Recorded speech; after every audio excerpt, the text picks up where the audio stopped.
That was a good one, babe. Girls is players too.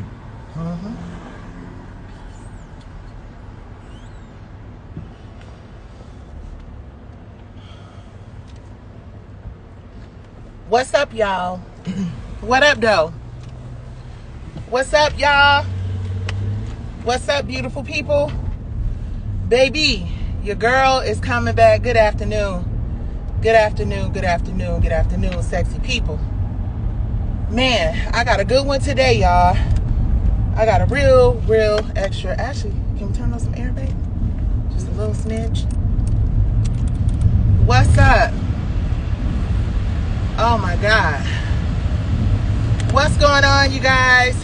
What is going on? What is going on? What is going on? So, guys, I am coming back from a really good workout, and I needed it today. I needed this workout. I needed this workout so bad. Man, listen, I have been trying real hard to stay optimistic in this process. What up, Soror? I see you. I see you. I see you. Y'all, this is an extreme close-up because I had to put it on the thing. But you know, I saw a post on Instagram, and the post said that your strong doesn't look the same every day, right? And so often we feel like being strong is a show of like strength and positivity and whatever.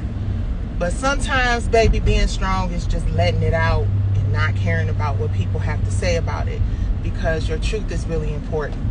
And, you know, we're in the process of going through a really serious and difficult journey as a family. And I have been sharing clips from the comparison video, which is an hour long, which is at wirfmedia.com, because when I sit down and I actually process, when I go through looking at all the things that we have to do, looking at all the challenges we have to face, coping with the fact that we are literally, that video was made 3 years ago, and it's so difficult to be patient. And I know I say it a lot, and I say it as if, you know, I have the strength of Samson or some shit. My husband does. I love you, pieces, for holding me together. But it's difficult for us. It manifests in a lot of ways.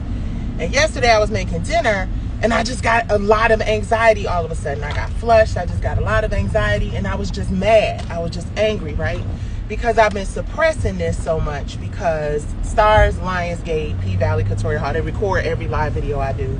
They present all my lives to the judge to point the finger and say that I'm trying to litigate the case in public, and I'm not trying to litigate the case in public. I just think it's important for the public to know when somebody is trying to pass off another person's work as their own, especially when they're getting awarded for it. Hollywood Reporter and Deadline.com and all of these places that are rewarding and awarding a story that has had a copyright infringement litigation case against it for 3 years, about to be going into 4 years, and to not ask any questions about it. To not, you know, it's like you look at this situation with Diddy, you look at the situation that happened with Lizzo, you look at all these situations where these artists and creatives, all it takes is somebody to file a piece of paper. If I ain't being shady, but you know, it's just certain things get through the machine a lot faster than a black woman's plight for intellectual property rights and ownership. This is a premier copyright infringement case, you guys. My lives start clipping. My voice starts getting clipped out. My reach doesn't reach the amount of people that it should. Well, it does. It just doesn't show that it reaches the amount of people that it should, but it does.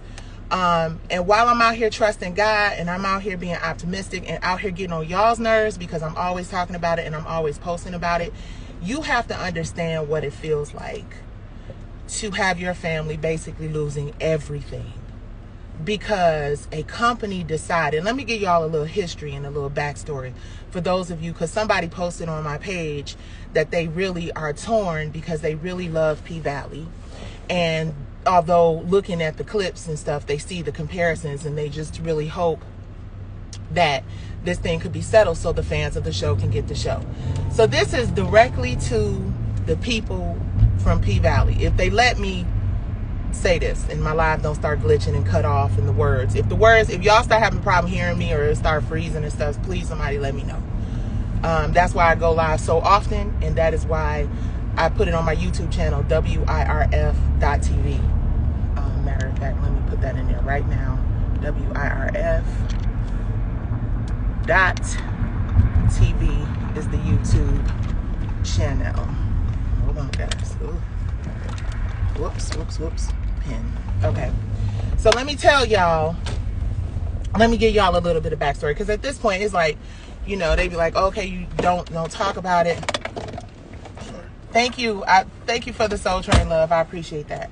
Okay, so here's the thing. So I'm going to be posting all of the clips from the hour-long comparison video. I'm going to post them in digestible nuggets, so you guys go back and look at the videos that I posted prior to this live.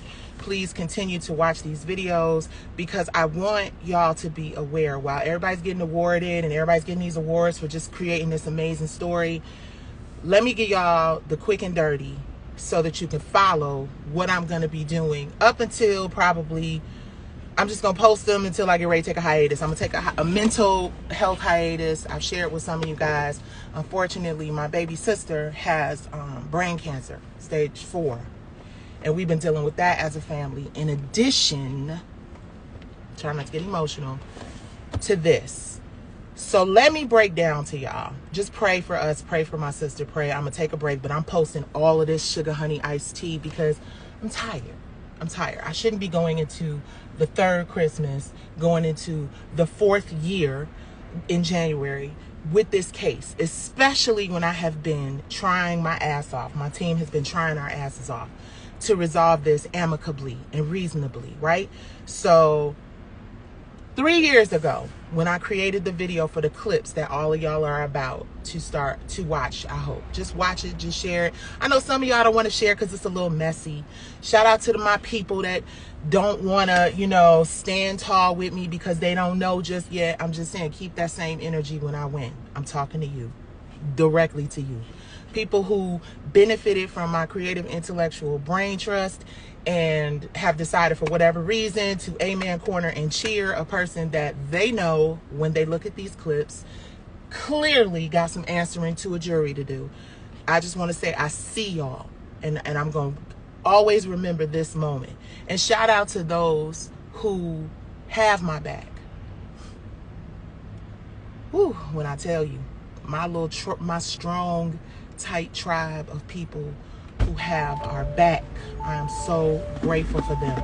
But I see everybody out there who don't really want to make waves with Lionsgate, STARZ, Katori Hall, P-Valley and them, and don't really want to support me neither. Keep that energy. That's all I have to say. Because part of the reason why cases settle faster is because people are talking about it. People are demanding justice, right?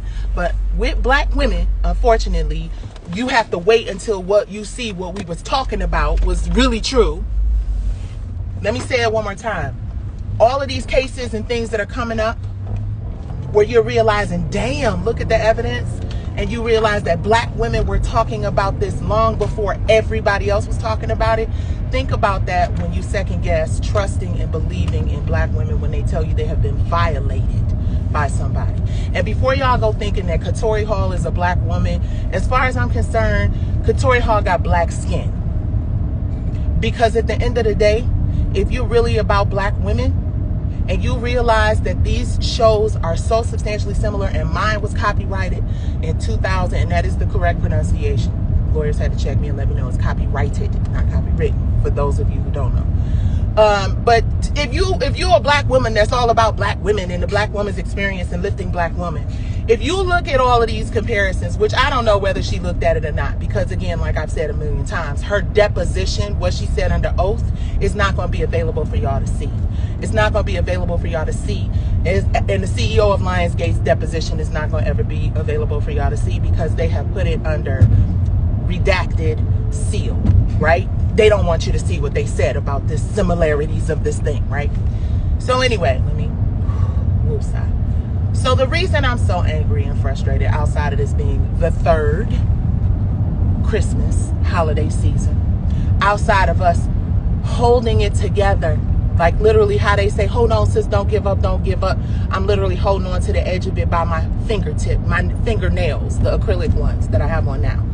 But we got faith that I know that God is actually holding me up there, holding us up there. But anyway, so if you're wondering why I got so much venom, and you're wondering why I talk about it all the time, it's because this video that y'all are about to get inundated, I'm blowing my timeline up with the comparisons. Get ready, get ready, get ready, because it's coming. And the reason why is because for a whole year before this thing was even made public, before this thing was made available for you to see at Pacer, before this thing was made available for you to see on WIRFmedia.com and any of the other sites that pulled the claim that I filed with the federal courts. Before that happened, when I created it 3 years ago, we tried for a very long time. I said, look at this. Here go 57 examples of the substantial similarities between a play that I wrote and copyrighted in 2004, a play that I left with the CEO of the company that greenlit your show. Y'all don't hear me though. Same exact beginning, same exact middle, same exact end as Soul Kittens Cabaret. And I left the script, the copyrighted script, after my attorney referred me to the CEO and an attorney for Lionsgate, because they were friends and went to work at a company together. After his assistant set up the meeting, he suggested the meeting. My partner was in the meeting where he suggested the meeting, and my publicist manager at the time attended the meeting with me, where we left the same exact story, beginning, middle, and end, before Katori Hall got there and presented her same exact story, beginning, middle, and end. Katori Hall has said publicly that she sat with the CEO and they were swapping story ideas with each other. So that's the reason why I'm running these receipts. That's the reason why I want you guys to see, because we tried so desperately before it got to $1 million, before it got to us losing damn near everything, before it got to us going into a fourth Christmas and going into yet another year, because we still don't know whether or not we could go to trial. Katori Hall knows flat out, no ifs, ands, or buts about it, that the similarities in these stories is uncanny. Anybody who looks at it can see clearly, without a doubt, that the similarities are uncanny. I'm not trying to destroy another black person's opportunity. I'm not trying to prevent the cast of P-Valley from being awarded and recognized for the work that they did, where they had no idea that the words that they were speaking from that page could have potentially been infringed upon by someone else who presented to the same network that's got them as the #1 show on the network. It is what it is. I didn't want this to be messy. I didn't want the whole world to be like, here she goes talking about P-Valley. But what would y'all do? Y'all haven't even seen. I posted 2 clips that are under 2 minutes. Y'all have not even seen the hour plus of comparisons. It's the same exact story. I can't go to any network, to anybody, anywhere, and tell them I got a story about somebody Tata, which happens to be French for auntie. The only reason why we wasn't calling him Auntie Burlesque is because when I wrote it in 2004, those types of words were not as acceptable as they are today. all of this non-binary, gender fluid talk and language and labels and stuff came long after I wrote this story. But I originated the character that's being awarded by all of these people for being so fabulous. My character was in a down low relationship, but instead of it being a young hip hop rapper, it was an older white man. My character had a club that was sitting on valuable land that a casino came in to build. And P Valley had what? A club that was sitting on valuable land that a casino came to build. My character had another character who was ready to quit the club and open up a women's center. What was Brandy and P Valley trying to do? Quit the club and open up a women's center. My club had a character who came from the middle of nowhere carrying a red suitcase, awkward, who really shouldn't have been dancing in the club but got hired anyway, who wreaked havoc in the club, who got hemmed up by someone's ex-lover at the end of the show with a gun, with a weapon to her, and had to be saved by, listen, the club is saved in the end by who? A dancer nobody likes in both Soul Kittens Cabaret and in P Valley. But my family has to suffer for 3 years. My grandson has to suffer for 3 Christmases. I have to go from maintaining my household in Georgia, which has been a task for the last 3 years, to making sure that my family members who are very seriously ill are covered and taken care of in Michigan. And it's all because these people want to convince me that these things are not the same. These people want to convince, right, they're not me. These people want to convince y'all, the people who have made, they gave this woman, according to the CEO, $100 million to create the same story that I created in 2004. The same opening number with the girl coming from nowhere with the suitcase. The same antagonist who happens to be homophobic. Why do you get rid of somebody like Isaiah Washington? Isaiah Washington is one of the most brilliant talents in the entertainment industry. Why did you get rid of Isaiah Washington in season 2? Because his character is spot on with Frank Rutter, who is a homophobic antagonist who is coming to the club to take it over because it sits on valuable land. In both shows. In both shows, the homophobic antagonist refers to the gender fluid owner of the club as a freak. The language, the girl falling in love with the bartender, all of it is the same. Katori Hall did not create an original story. Soul Kittens Cabaret was written and copyrighted in 2004. It was copyrighted again for DVD in 2006. It was all over the place. BET aired it on the BET network. It was Target, Walmart. It was all online. Just because you shifted a few things here and there because somebody gave you $100 million to do it does not mean that these stories are not the same. And they're saying, oh, they're similar. They're just not similar enough to be protected. Man, the copyright expert, who I owe a ton of money to, said it was overwhelming similarities. In the hearing, which is public, the judge said this is a matter for dispute. This is a matter for, in the transcript of the first hearing that we had months ago. And they just keep sending in the same thing. It's not the same. It's not the same. It's not the same. They're redacting their, how do you win? How? God is how you win. God is how we win. God is how we save our house. God is how we save our businesses. I am an independent production company. I have spent my entire career trying to navigate the trauma, the thievery, the entire career. I'm not just talking about P Valley. Soul Kittens Cabaret, R&B Diva, same shit. I create one of the biggest shows on television, and Phil Thornton and Think Factory decide they want to take it.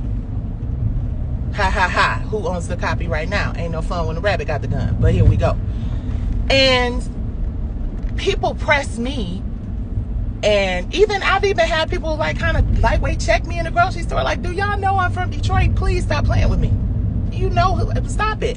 You the one that's Yes, I'm the one that's fighting for my intellectual property rights. And the reason I'm fighting for my intellectual property rights is if it was worth them giving her $100 million for them to own it. They want to cheer Cassie on it. No, stop, babe. Don't. This ain't got nothing to do with that Diddy situation. Stop. That ain't, please.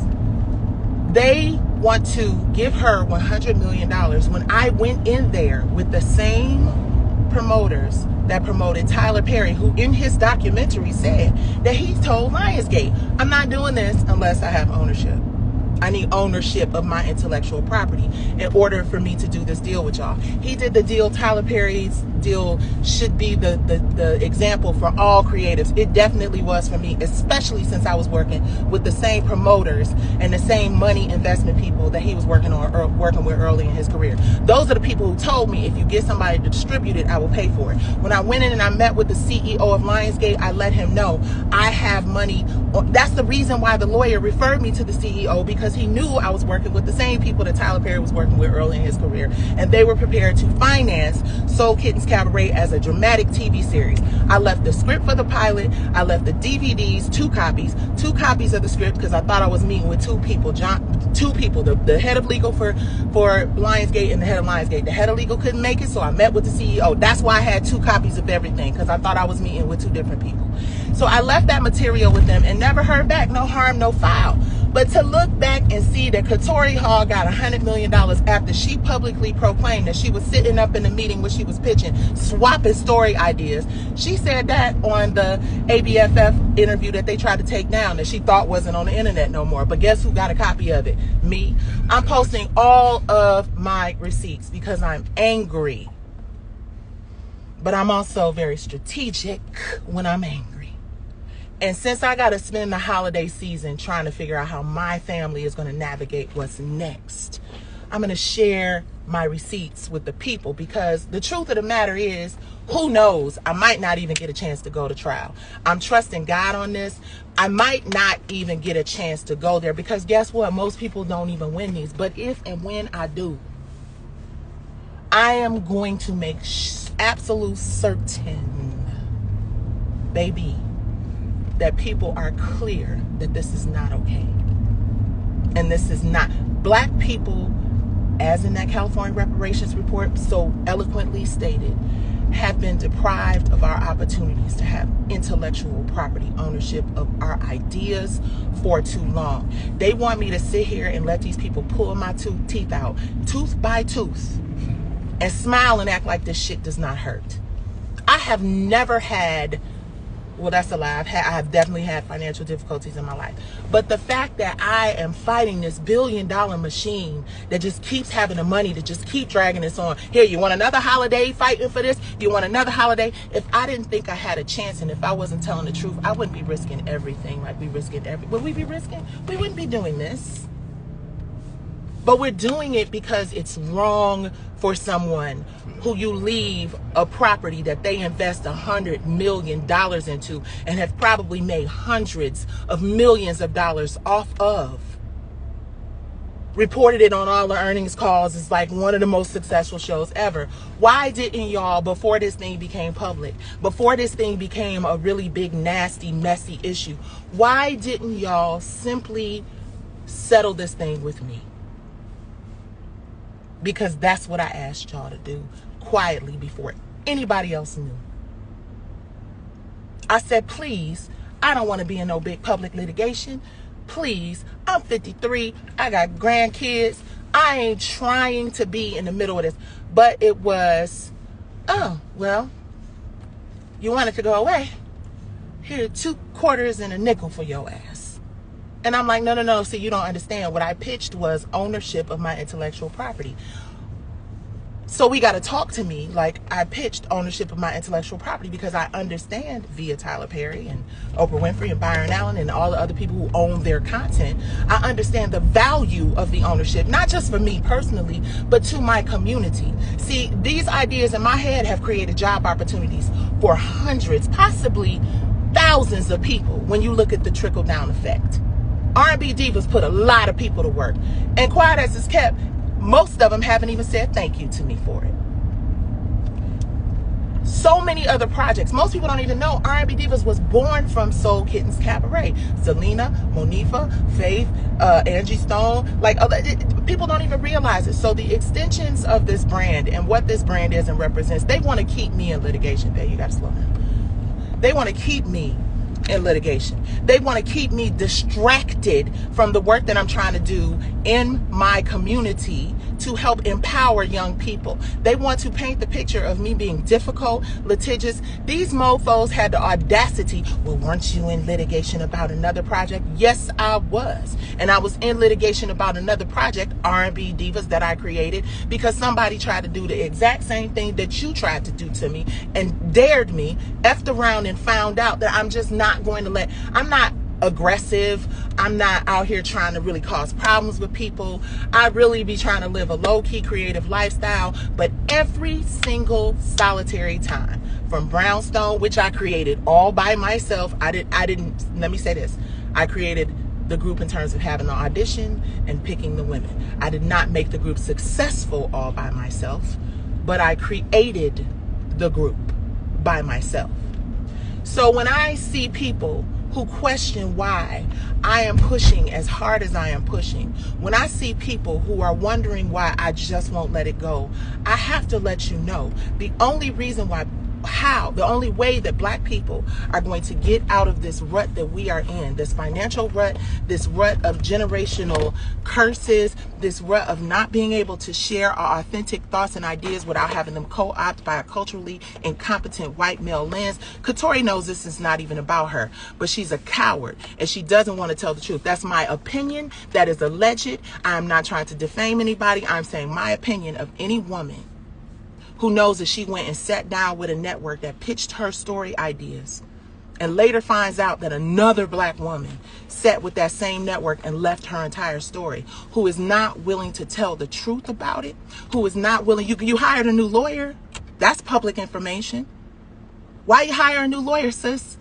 But you want to post how you're getting awarded. You want to post, that hurts deep to watch a story I created, blood, sweat, and tears. A love letter to my hometown of Detroit. A story that spoke about gentrification and casinos being built, which is really something that actually happened to Detroit. And to watch somebody reap the benefits of it for years and years and years while my family suffers. What the entire do you expect me to do? How do you expect me to react? I'm on fire and I'm going to post every single solitary clip of that comparison video. So if at the very least I never get to trial, the people know that what you did is fraudulent. And these awards are hollow, shallow, fake victories, period. And the reason I'm so amped up is because if my little sister can fight brain cancer, I can damn sure fight somebody who just flat out co-opt an intellectual property that was created to bring generational wealth and generational wellness to my family. All I gotta say is I've tried over and over and over and over and over to settle with these people so I don't have to go on the war path. But they keep testing my gangster. I ain't testing theirs. I know what they're capable of. But the difference between me and the average person who's fighting Goliath is my faith is supernatural. Period. And it's going to be what it's going to be. Right, babe? Okay. So I'm going to go on ahead and start cutting together some more of these clips. You guys share the clips. You guys tell the truth and shame the devil. The same way y'all tear apart other people before y'all got all the facts. I got facts. 57 of them. 57 of them, and it's an hour's worth at wirfmedia.com. In addition to the fact that I left it with the people who have made hundreds of millions of dollars off of it. And they just want to keep me in this process of going back and forth in paperwork. And as long as I'm going back and forth in paperwork, I'm using my platform to tell the truth and shame the devil. That's it. I want it to be over just like y'all. But y'all gonna talk to me like I got silver hair and I've been in this business for 30 years. Peace.